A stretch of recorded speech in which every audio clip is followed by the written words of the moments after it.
വിപ്ലവം എന്ന് പറയുന്നത് ആ വിപ്ലവത്തിന്റെ പേരാണ്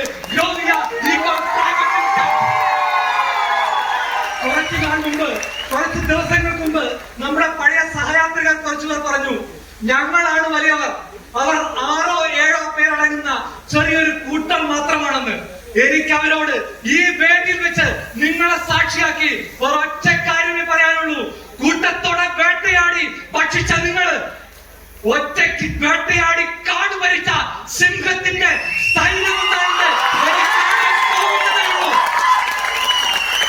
ഇന്ത്യൻ ഡയറക്ട് സെല്ലിംഗ് ഇൻഡസ്ട്രിയിൽ ഇന്ന് മുതൽ നമ്മൾ ഒരു പോരാട്ടത്തിന് തുടക്കം കുറിക്കുകയാണ്. ജോണി സാറേ, നിങ്ങളൊന്ന് പുറകോട്ട് തിരിഞ്ഞു നോക്കിക്കേ. ഒരിക്കൽ കൂടി ഒരിക്കലും അവസാനിക്കാത്തൊരു വസന്തത്തിനായി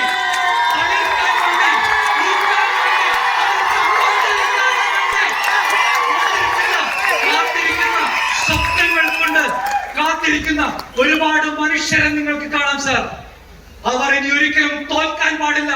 അവർക്ക് വേണ്ടി നമ്മൾക്ക് ജയിച്ചേ പറ്റൂ. കാരണം ഇവർ നമ്മളെ വിശ്വസിച്ചവരാണ്.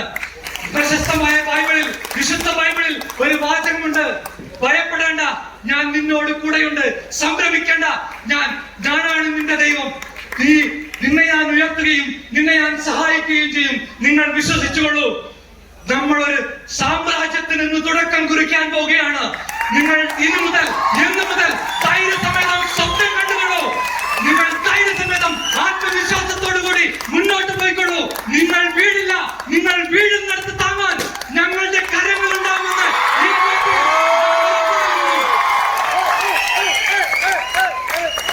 ചില തിരുത്തലുകൾ അനിവാര്യമായിരുന്നുവെന്ന് കാലം തെളിയിക്കട്ടെ.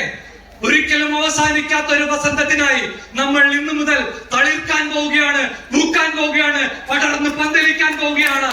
എല്ലാവർക്കും ഒരിക്കൽ കൂടി നന്ദി പറഞ്ഞുകൊണ്ട്